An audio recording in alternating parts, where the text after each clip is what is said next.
Louisiana Democrats and Republicans differ on who's to blame for the government shutdown. But Sabrina Wilson reports there's one area where they are in agreement.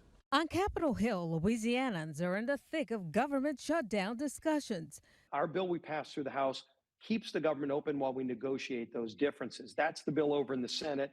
That's the bill that Chuck Schumer and Democrats have been voting down. Democrats want tax credits extended that have made health insurance through the Affordable Care Act more affordable. I spoke with Republican House Majority Leader Steve Scalise of Jefferson Parish. Well, first of all, Democrats actually created those a few years ago and expanded them during COVID.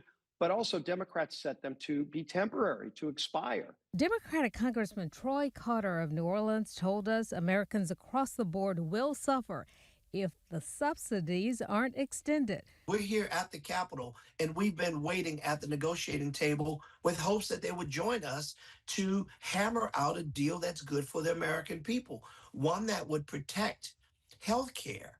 Now, according to the Kaiser Family Foundation, a nonpartisan health policy organization, thousands of Louisiana residents get their health insurance through the ACA. KFF says related to the ACA marketplace enrollment for 2025, 292,994 Louisiana residents selected health coverage through the ACA marketplace.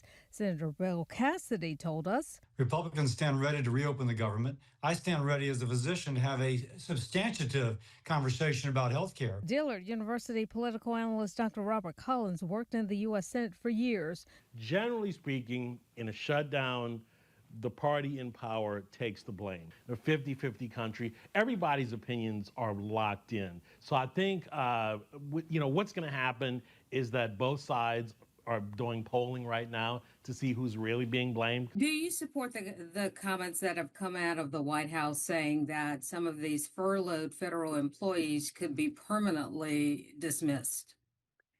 Well, first of all, under the law, and by the way, this law goes back to the 1870s. If there's a government shutdown, it transfers a lot of the power of the purse away from Congress and over to the president, whoever the president is. Well, of course, it's never been tried before. There's disagreement over whether he can or not. What Louisiana Democrats and Republicans on Capitol Hill agree on is the shutdown needs to end soon. We're going to continue to fight that we reverse this closure as soon as possible. Yeah, we ought to get this done. Besides the thousands of federal workers in Louisiana who may be impacted by furloughs, new flood insurance policies can't be written during the government shutdown. John.